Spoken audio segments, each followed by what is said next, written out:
زينة حزب تግራይ بزنزاح زلو ورا كنات عب كبيد شاغولت يركب كبلو مهورات تግራይ حبيروم زباطحو زراتي قلطفكا بمركب ناب سرحت مسنو مئتاو كان زدلي بيرو حرشان هافت تفطرون غليزو كنات حد سودان نكغادر دغاويان حيلفات يسرحا كان زلوا تغليزو وري كنتيبا اسطنبول نلعل 2000 عامታት كأسر وانا عقاب حقي كسي اقربو زبلون خالوتن سلامتنا ببزلخم ويصحكم كبرات تخاتلتي اخسماوያን መራኸብ ሓፋሽ ካብ ትግራይ ክሳብ ዓለም ለኸ ፍጻመ ጥሩይ ሓበሬታ ናባኹም ከነቕርብና ንቪዲዮና ላይክ ቻነልና ሰብስክራይብ ብምግባር ኣባል ቤተሰብና ይኹኑ ኣኽስማውያን መራኸብ ሓፋሽ ንቕሓት ነቐድም ህዝብ ትግራይ ብዝንዛሕ ዘሎ ወረ ኩናት ኣብ ከቢድ ሻغሎት ይርከብ ክብሉ ምሁራት ትግራይ ሓቢሮም ብዛዕባ ኩናት ንህዝቢ ትግራይ ምዝራብ ንቐባሪ መርድእ መንጋር ማለት እዩ ህዝቢ ትግራይ ኣብዛ ሰዓት እዚኣ ኣይኮነንዶ ስለ ኩናት ከሰምዕን ከተኣናግድን ዝሓለፈ እንትዝክር ገጹ ብንብዓት ይሕፀብ መላእ ሰውነቱ የንቀጥቅጥ ህዝቢ ትግራይ ብዝሓለፈ ከይኣኽሎ ሕዝውን ነታ ዝተረኸበት ጭላንጭል ሰላም ንምዝራግ ዝተፈላለዩ ኣካላት ይሰርሑ ክብሉ ምሁራት ትግራይ ንኣኽስማውያን ሚድያ ገሊጾም ኣለው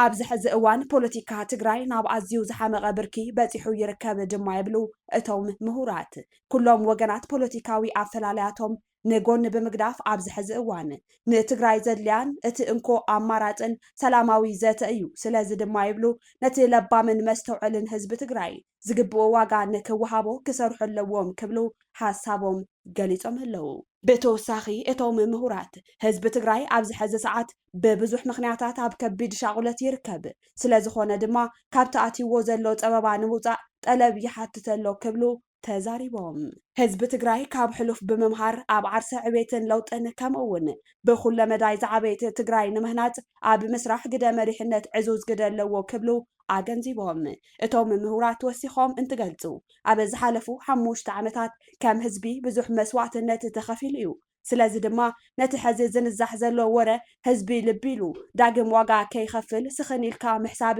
ኣገዳሲ እዩ ኢሎም ንኣኽስማውያን ሚድያ ርእይቶኦም ዝሃቡ ምሁራት ትግራይ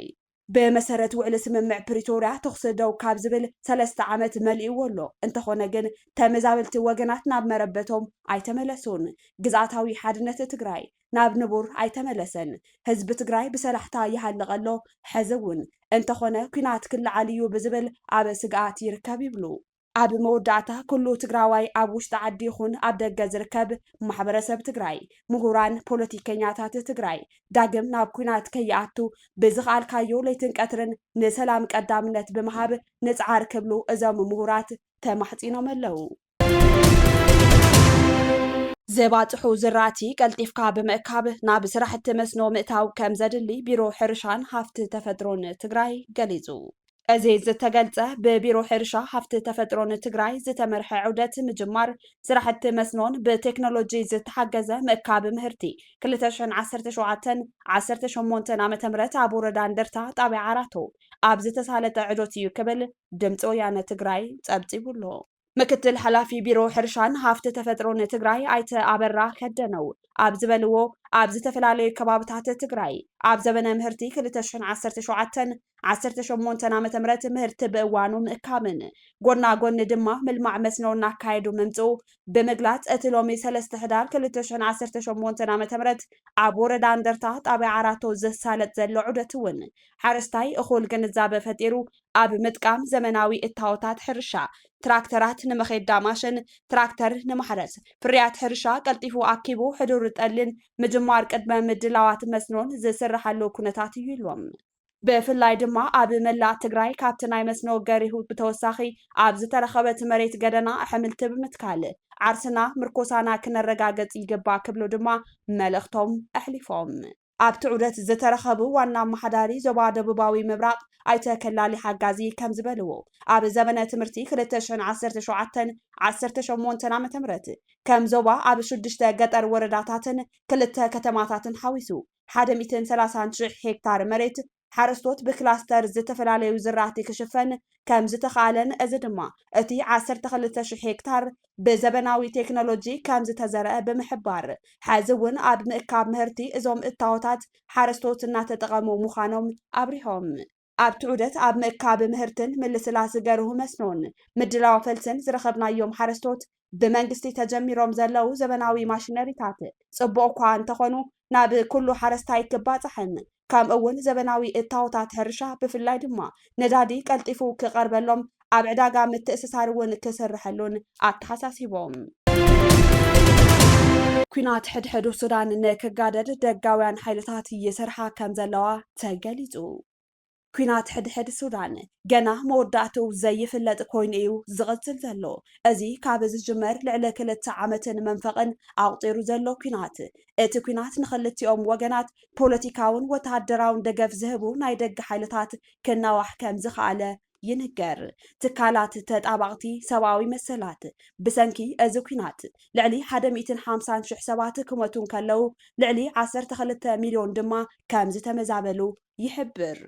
ዋላ እኳ ማዕቀብ ቀረበ ጽዋር እንተተነበረ ሰራዊት ሱዳንን ዳዕም መሰሪዕን ቀልቢ ዘይብሉ ቀረባት ጽዋር ምቕባል ይቕጽሉ ኣለው ኣብ መንጎቶም ዘባውያን ሓይልታት ዘሎ ዝተፈላለየ ረብሓታት ነቲ ኩናት ናብ ዝተሓላለኸ ውድድር ቀይሩ ንመላእ ቀርኒ ኣፍሪካ ናብ ዓሚቕ ዘይምርግጋእ ኣእቲዋ ይርከብ ኣብዚ ቀረባ ግዜ ዳዕም መሰሪዕ ነታን 18 ተዋርሕ ተኸቢባ ዝጸንሐት ኤልፋሽር ድሕሪ ምቁፅጻሩ ፈጺምዎ ብዝተባሃለ ጨፍጫፍ ህልቂት ናይቲ ኩናት ክሳብ ክንደይ ሰፊሕ ምዃኑ ዘርአየ እዩ እዚ ጽሑፍ ድማ ኣብቲ ኣብ ዓለም ዝዓበየ ሰብኣዊ ቅልውላው ምዃኑ ዝተነገረሉ ኩናት ሕድሕድ ሱዳን ዝሳተፉ ዘለው ናይ ደገ ሓይልታት በዓልመን ምዃኖም ዘብርህ እዩ ሰራዊት ሱዳን ካብ ብርክት ዝበላ ሃገራት ደገፍ ከም ዝረክብ ይእመነሉ ግብፂ ቱርኪ ኢራን ሩስያን ኤርትራን ዝኣመሰላ ሃገራት ቀጥታዊ ወተሃደራዊ ሓገዝ ከም ዝህባ ካብ ዝኽሰሳ ሃገራት እየን ኣዛዚ ሰራዊት ሱዳን ጀነራል ዓብደልፈታሕ አልቡርሃን ኣብ ሚያዝያ 2023 ኩናት ድሕሪ ምጅማሩ ዝበፅሓ ቀዳመይቲ ሃገር ግብፂ እያ ካይሮ ንሰራዊት ሱዳን ከም እትድግፎ ዘመላኽቱ ዝተፈላለዩ ጸብጻባት ይቐርቡ እዮም ኣዛዚ ዳዕም መሰሪዕ ሌተናል ጀነራል መሐመድ ሐምዳን ዳጋሎ ሕምቲ ግብፂ ነፈርቲ ውግእ ዘጠቓለለ ኣጽዋራት ንሰራዊት ሱዳን ኣቕሪባ ክብል ብተደጋጋሚ ከሲሱ እዩ እዚ ኣብ ልዕሊ ካይሮ ዝቐረበ ክሲ ብ5 ሕዳር 2025 ዳዕም መሰሪዕ ካብ መዕርፎ ነፈርቲ ካልኦት ሃገራት ዝተበገሳ ድሮናት ኣብ ምዕራባዊ ዞባ ዳርፉር መጥቃዕቲ ከም ዘካየዳ ኣብ ዝገለጸሉ እዋን እዩ ደገፍቲ ዳዕም መሰሪዕ ዝኾና ማዕከናት ዜና እተን ድሮናት ካብ መዕርፎ ነፈርቲ ግብፂ ከም ዝለዓላ ይገልጻ ግብፂ ኣቐዲማ ኣብቲ ኩናት ብቐጥታ ኢዳ ከም ዘየተወትን ንዝቐረበላ ክሲ ነፂጋቶ እያ ቱርኪ ምስ ዝኾነ ኣካል ፀግዒ ከም ዘይብላ ብወግዒ እኳ እንተገለጸት ሰራዊት ሱዳን ካርቱም ንትርከቦ ማእኸላይ ዞባ ካብ ዳዕም መሰሪዕ ንምምዛዕ ኣብ ዘካየዶ ውግእ ድሮናት ከም ዘቕረበት ይግለጽ ገለ ማዕከናት ዜና ቱርክ እውን ኣንካራ ንሰራዊት ሱዳን ዝያዳ ደገፍ ክትገብር ክጽዋዓ ጸኒሐን እየን ኣሜሪካዊት ጋዜጣ ዋሽንግተን ፖስት ኣብ ናይ መጋቢት 2025 ሕታማ ባይካር ዝተባሃለ ዝለዓለ ኩባንያ መፍረ ኣጽዋር ቱርኪ ድሮናትን ኣማይት ሚሳይላትን ዝርከብዎም ዘይምሕር ኣጽዋራት ንሰራዊት ሱዳን ከም ዘቕረበት ጸብጺቡ ነይሩ ናጻ ትካል ዜና ሚድል ኢስት ኣይ ብ6 ሕዳር ኣብ ዘውፅኦ ጸብጻብ ዳዕም መሰሪዕ ንኤልፋሽር ድሕሪ ምሓዙ ቱርክን ግብፅን ደገፈን ከም ዘሕየለኦ ገሊጹ ዝተፈላለየ ጸብጻባት ማዕከናት ዜና እውን እቲ ሰራዊት ካብ ሩስያን ኢራንን ነፈርቲ ውግእን ድሮናትን ይቕበል ከም ዝነበረ ይገልጻ ሕምቲ ኣብ ጥቅምቲ 2024 ኢራን ንሰራዊት ሱዳን ወተሃደራዊ ደገፍ ከም ዝሃበት ከሲሱ ነይሩ እታ ምስ ሱዳን ኣብ ጥቅምቲ 2023 ዲፕሎማስያዊ ዝምድና ዳግም ዝመለሰት ኢራን ንዝቐረበላ ክሲ መልሲ ኣይሃበትሉን ኣሜሪካዊ ማዕከን ዜና ብሉምበርግ ኣብ ጥቅምቲ 2024 ኢራንን ሩስያን ኣብ ገማገም ቀይሕ ባሕሪ ሱዳን ወተሃደራዊ ማዕስከራት ንምህናጽ ምስ ሰራዊት ተዘራሪበን ክብል ጸብጺቡ ኢራን ነቲ ወቐሳ ክትነጽጎ እኳ እንተጸንሐት ሩስያ ግን ኣብ ለካቲት 2025 ምስ ወተሃደራዊ መንግስቲ ሱዳን ማዕስከር ሓይሊ ባሕሪ ኣብቲ ሃገር ንምቋም ስምምዕ ፈሪማ እዚ ጉዳይ ሞስኮ ካብ 2017 ትሒዛ ዒላማ ገይራቶ ዝጸንሐት እዩ ጎረቤት ሃገር ኤርትራ እውን ኣብቲ ኩናት ንሰራዊት ሱዳን እትገብሮ ደገፍ ሚስጥር ኣይገበረትን። ንሰራዊት ሱዳን ዝድግፉ ምልሻ ኣብ ጥሪ 2025 ኣባላቱ ካብ ኤርትራ ስልጠናን ኣፅዋርን ከም ዝረኸቡ ገሊጹ ነይሩ። ስዑድ ዓረብ እውን ነቲ ሰራዊት ትድግፍ ምዃና ይንገር እኳ እንተኾነ ርያድ ግን ፀግዒ ከም ዘይሓዘት እያ ትገልጽ። ሕቡራት ኢሚራት ዓረብ ኣብ ሙሉእ እቲ ኩናት ንዳዕም መሰሪዕ ኣፅዋር ናውቲ ሕክምናን ካልእ ዓይነታት ደገፍን ክትህብ ከም ዝፀንሐት ይግመት። ብኽኢላታት ሕቡራት ሃገራት ዝተደገፉ ሓያሎ ፀብፃባት ከም ዘመላኽትዎ ኢሚራት ዓረብ ብጫድ፣ ደቡብ ሱዳን፣ ሊብያ፣ ሪፓብሊክ ማእከላይ ኣፍሪካን ሶማልያ ነቢላ ናይ ውግእ መካይን ድሮናትን ካልኦት ከበድቲ ኣፅዋርን ናብ ዳዕም መሰሪዕ ክትሰድድ ፀኒሓ። ኬንያ መራሕቲ ዳዕም መሰሪዕን ንዕኦም ዝድግፉ ፖለቲካውያን ሓይልታትን ኣብ ሃገራ ክትእንግዶም ብዙሕ ግዜ ተረኣያ እያ። ኣብ ለካቲት 2025 ኬንያ ዳዕም መሰሪዕ ጎድናዊ መንግስቲ ዘቆመሉ ላዕለዋይ ደረጃ ፖለቲካዊ መድረኽ ኣብ ናይሮቢ ኣአንጊዳ። ከም ሳዕቤኑ መንግስቲ ሱዳን ኣምባሳደሩ ካብ ናይሮቢ ይስሒቡ። ወተሃደራዊ መንግስቲ ሱዳን ሕቡራት ኢሚራት ዓረብ ጫድን ኬንያን ንዳዕም መሰሪዕ ይድግፋ እየን ብምባል ምስ እዘን ሃገራት ዝነበሮ ዲፕሎማስያዊ ርክብ ኣቋሪፁ። ሱዳን ሃገራዊ ሰራዊት ሊብያ ኤልኤንኤ ነቲ ዕጡቕ ምልሻ ከም ዝድግፍ እውን ከሲሳ እያ። ብተወሳኺ ሰራዊት ሱዳን ደቡብ ሱዳን ኣብ ጎኒ ዳዕም መሰሪዕ ዝስለፉ ዕሱባት ከም ዝሃበትን ውግኣት ኣብ ምሕጋዝ ከም እትነጥፍን ከሲሱ እዩ። ኩለን እዘን ሃገራት ግን ንዝቐረበለን ተደጋጋሚ ክሲ ነፂገንኦ እየን። ኣብ ኩናት ሕድሕድ ሱዳን እተን ሃገራት ብቐጥታ እኳ እንተዘይተሳተፋ ዜጋታትን ኣብቲ ኩናት ዝሳተፉ ከምኡ እውን ምንጪ ዕድጊት ኣፅዋር ዝኾና ኣለዋ። ኣብ ጥቅምቲ 2025 ፓኪስታን ሰራዊት ሱዳንን ናይ 230 ሚልዮን ዶላር ስምምዕ ምክልኻል ፈሪሞም። እዚ ድማ ንኣሰልጠንቲ ነፈርቲ ድሮናት፣ መካይን ፅገናን ሓቢርካ ምፍራይ ወተሃደራዊ መሳርሕታትን ዘጠቓልል እዩ። ብዙሓት ማዕከናት ዜና ሱዳን እቲ ሰራዊት ካብ ካዚካስታ ኡዝቤኪስታንን ምዕቡላት ነፈርቲ ውግእ ስኮይ ሩስያ ክረክብ ድሌት ከም ዘለዎ ኣብዚ ቀረባ እዋናት ፀብፂበን ነይረን። ብተወሳኺ ዳዕም መሰሪዕ ካብ ኢሚራት ዓረብ ከም ዝተረኸበ ዝእመነሉ ኣፅዋርን ድሮናትን ቻይና ከም ዝዓጠቐ ይግለጽ። እቲ ዕጡቕ ምልሻ ካብ ገለ ሃገራት ኣፍሪካ ዩክሬንን ኮሎምቢያን ዝመፁ ክኢላታት ቴክኒክን ፓይሎታትን ብበዝሒ ከም ዝተጠቐመ እውን ይግለጽ እዩ። ሚኒስትር ምክልኻል ሶማልያ ብ5 ሕዳር ኣብ ሰሜናዊ ምብራቕ እቲ ሃገር ካብ እትርከብ ወደባዊት ከተማ ቧሶሶ ዝተለዓላ ናይ መን ምዃነን ዘይተፈለጣ ገለ ነገር ዘፀዓና ነፈርቲ ኣብ ዳርፉር ኣብ ዝርከብ መዕርፎ ነፈርቲ ከም ዝዓለባ ገሊጹ ነይሩ። እቲ ሚኒስትር ተወሳኺ ዝርዝር ሓበሬታ እኳ እንተዘይሃበ ኢሚራት ዓረብ ግን ንመዕርፎ ነፈርቲ ሶማልያ ተጠቒማ ኣፅዋርን ዕሱባት ሰራዊትን ናብ ዳዕም መሰሪዕ ትሰድድ ከም ዝነበረት ዝገልጽ ፀብጻባት ይቐርብ ኣሎ። ኣሜሪካ ምስ መሻርክታ ኣባላት ኳድ ብምዃን ከምኡ እውን ስዑድ ዓረብ ግብፅን ኢሚራትን ዘጠቓለለ ንሰለስተ ኣዋርሕ ዝፀንሕ ሰብኣዊ ሓገዛት ንምብፃሕ ዝሕግዝ ምቁራፅ ተኽሲ ክካየድን ብቐቢሉ ቀዋሚ ተኽሲ ደው ምባል ክስዕብን ትሰርሕላ እንተኾነ ኣብ መንጎ እተን ሃገራት ዓረብ ዘሎ ዘይተገለፀ ፍልሊ ነቲ ዕርቂ ተግባራዊ ንምግባር ዝካየድ ዘሎ ፃዕሪ ይጎቶ ከም ዘሎ ይግለጽ። ዳዕም መሰሪዕ ንኤልፋሽር ድሕሪ ምቁፅፃሩ ብ6 ሕዳር ነቲ እማመ ከም ዝተቐበሎ ክገልጽ ከሎ ሰራዊት ሱዳን ግን ዛጊድ መልሲ ኣይሃበን። ሰራዊት ሱዳን ኢሚራት ዓረብ ኣብቲ ዘተ ምህላዋ ዝቃወም ኮይኑ ቱርክን ቀጠርን ክሕወሳ ከም ዝሓተተ ይግለጽ። ክልቲኦም ተነሓናሕቲ ኣካላት መርገፅታቶም እናትረሩን ዝምድናታቶም እናጠናኸሩን ኣብ ዝኸድሉ ዘለው እዋን እቲ ደማዊ ኩናት ብቕልጡፍ መዕለቢ ክረክብ ዘሎ ተስፋ ውሕድ እዩ። ውሩይ ከንቲባ ኢስታንቡል ንልዕሊ 2000 ዓመታት ክእሰር ዋና ዓቃቢ ሕጊ ክሲ ኣቕሪቡ።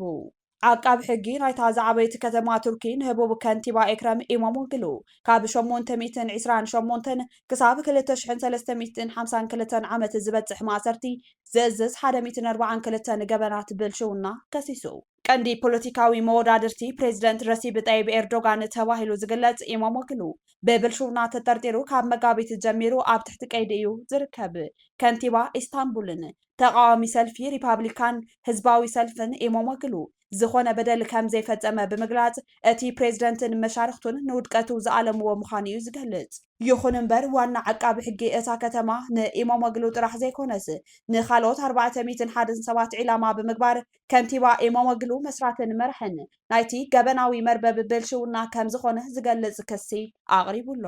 ዓቃቢ ሕጊ ኣኪን ጉርሌክ ድሕሪ ናይ 8 ኣዋርሕ ምርመራ እቶም 105 ኣብ ማእሰርቲ ዝርከቡ ጥርጡራት ግቦ ኣብ ምውሳድን ምቕባልን ከምኡውን ኣብ ዘይሕጋዊ ምስግጋር ገንዘብ ተዋፊሮም ዓብዪ ገበናዊ ትካል ኣቂሞም ክሰርሑ ከም ዝጸንሑ ገሊጹ። ብሰንኪ መንግስቲ 3.8 ቢልዮን ዶላር ኪሳራ ከም ዘጋጠሞ እቲ ዝቐረበ ክሲ ይሕብር። ኣብ 2018 ሕፂ ፕሬዝዳንታዊ ኮይኑ ቀሪቡ ዝነበረ ኢማሞግሉ ብ12 ክስታት ግቦ 7 ገበናት ዘይሕጋዊ ምስግጋር ገንዘብ ካብ ገበናዊ ኣታውታትን ተወሳኺ 7 ክስታት ምትላል ኣብ ልዕሊ መንግስታዊ ትካላትን ዝብል ዝርከቦም ክስታት እዮም ቀሪቦምሉ ዘለው። ማዕከን ዜና ኣናደሉ ተኸሳሲ በዚ ቀሪብሉ ዘሎ ክስታት ገበነኛ ኮይኑ ተተረኺቡ እቲ ቀሪብሉ ዘሎ ክሲ ክሳብ ናይ 2430 ዓመት ማእሰርቲ ከም ዘፍርድ ኣቃሊሑ። ኣብ መጋቢት እዚ ከንቲባ ኣብ ቀይዲ ምስ ኣተወ ብዝተለዓለ ሓያል ተቃውሞታት ኣማይት ምስ ፖሊስ ዝተጋጨው ሰባት ንክእሰሩ ምክንያት ኮይኑ እዩ። ካብ ሽዑ ጀሚሩ ድማ እቲ ከንቲባ ኢስታንቡል ነበር ኣብ ወሰን ከተማ ኢስታንቡል ኣብ ዝርከብ ቤት ማእሰርቲ ምርመራ ተኣሲሩ ይርከብ። ኣኽበርቲ ሕጊ ካብቲ ጉዳይ ብልሹውና ወፃኢ ብምስላል ወረቃቅቲ ትምህርቲ ብምስራሕን ዝብሉ ገበናት እውን ከሲሶምዎ ኣለው። ሰብ መዚ ቱርኪ እቲ ፍርዳዊ ኣካል ከም ፖለቲካዊ መሳርሒ ይጥቀመሉ ዝብል ክሲ ብትሪ ክነጽግዎ ጸኒሖም እዮም። ምእሳር እቲ ከንቲባ ኣብ ፖለቲካ እቲ ሃገር ብዙሕ ምግምማዕ ፈጢሩ ዘሎ ፍጻመ እዩ። መራሒ ሰልፊ CHP ኦዚል ኣብ ኤክስ ምእሳር ኢማሞግሉ እቲ ቀንዲ ዕላምኡ ንሰልፊ CHP ካብ ስራሕ ወፃኢ ንምግባር ንኢማሞግሉ ኣብ ዝመጽእ 2028 ፕሬዝዳንታዊ መረፃ ንከይወዳደር ንምግባሩ ምዃኑ ገሊጹ ነይሩ። ኣቀዲሙ እውን ኣብ ኣኼባ ባይቶ CHP ኣብ ዝሃቦ መግለጺ ኣብ ሰልፎም ካልእ ሰብ ንፕሬዝደንትነት ከም ዘይወዳደርን ገበኑ ኢማሞግሉ ንዝቕጽል ፕሬዝደንትነት እዚ ሃገር ምውድዳር እዩ ካልእ ገበን የብሉን ምባሉ ይዝከር። ወዲ 54 ዓመት ኢማሞግሉ ንመጀመርያ ግዜ ኣብ 2019 ከንቲባ ኮይኑ ተመሪጹ። ኣብ ሚያዝያ 2024 ድማ ዳግማይ ተመሪጹ። ንሱ ነቲ ኣብ ስልጣን ዘሎ ሰልፊ ኤኬ ከዓ ብልዕሊ 1 ሚልዮን ድምፂ ጸብለሊሉ እዩ ዳግማይ ከንቲባ ኮይኑ ተመሪጹ። ድሮ ነቲ ንኣኽባር ሕጊ ኢስታንቡል ብምጽራፍን ብምፍርራሕን ኣብ ሓምለ ናይ 1 ዓመትን 8 ወርሕን ማእሰርቲ ክቕጻዕ ዝተውሃቦ ብይን ይግባይ ኢሉሎ። ኣብ ጆርጅያ ብዘጋጠመ ሓደጋ ምሕምሻሽ ወተሃደራዊ ኣውሮፕላን 20 ሰባት ህይወቶም ሓሊፉ። ኣብ ጆርጅያ ብዘጋጠመ ሓደጋ ምሕምሻሽ ወተሃደራዊ ኣውሮፕላን ቱርኪ 20 ወተሃደራትን ኣባላት በረራን ህይወቶም ከም ዝሓለፈ ተሓቢሩ። ንብረት ሓይሊ ኣየር ቱርኪ ዝኾነትን C-130 ዝብል ስያሜ ዘለዋን ወተሃደራዊት ኣውሮፕላን ካብ ኣዘርባይጃን ተበጊሳ ናብ ቱርኪ እናበረረት ኣብ ዝነበረትሉ እዋንያ ኣብ ከባቢ ቤት መዘጋጃ ጆርጅያ ሲግናኒ ተሓምሽሻ። ዝተለቐቑ ተንቀሳቐስቲ ምስልታት ከም ዘርእይዎ በረራ እታ ኣውሮፕላን ተዛቢዑ ናብ መሬት እንትትወድቕ ተራእዩ። ትማሊ ንግሆ ካብ ቱርክ ከተማ ትራብዞን ተላዒላ ንወተሃደራዊ ልእኽቶ ናብ ኣዘርባይጃን ከተማ ጋንጃ ዝተጓዓዘት እታ ኣውሮፕላን ካብ ከተማ ጋንጃ ናብ ቱርኪ እናተመለሰት ኣብ ዝነበረትሉ እዋን ን27 ደቃይቕ ካብ ራዳር ብምስዋር ድሕሪ ሒደት ደቃይቕ ኣብ ዶብ ጆርጅያን ኣዘርባይጃንን ከም ዝተሓምሸሸት እዩ ተገሊጹ። ሚኒስተር ምክልኻል ቱርኪ ከም ዝሓበሩ ኣብታ ኣውሮፕላን ዝነበሩ 20 ወተሃደራትን ኣባላት በረራን በቲ ሓደጋ ህይወቶም ሓሊፉ። ፕሬዝደንት ቱርኪ ረሲብ ጣይብ ኤርዶሃን ምስ ሰብ መዚ ጆርጅያ ብምውዳድ ስብርባራት እታ ኣውሮፕላን ናይ ምምላስ ስራሕቲ እናተወገነ ከም ዝርከብ ብምሕባር ምክንያት ናይቲ ሓደጋ እናተጻረየ ይርከብ ምባሎም ኣርቲን ኣልጀዚራን ጸብጺቦም። ክቡራት ተኸታተልቲ ኣኽሱማውያን መራኸቢ ሓፋሽ ንሎም ዕለት 3 ሕዳር 2018 ዓ.ም ዝሓዝናዮም ምድላዋት ዜና ኣኽሱማውያን እዞም ክትከታተልዎም ዝጸናሕኹም ይመስሉ ነይሮም። ምስ ዝተረፉ መደባት ኣኽሱማውያን ቴሌቪዥን ሰናይ ጻፊት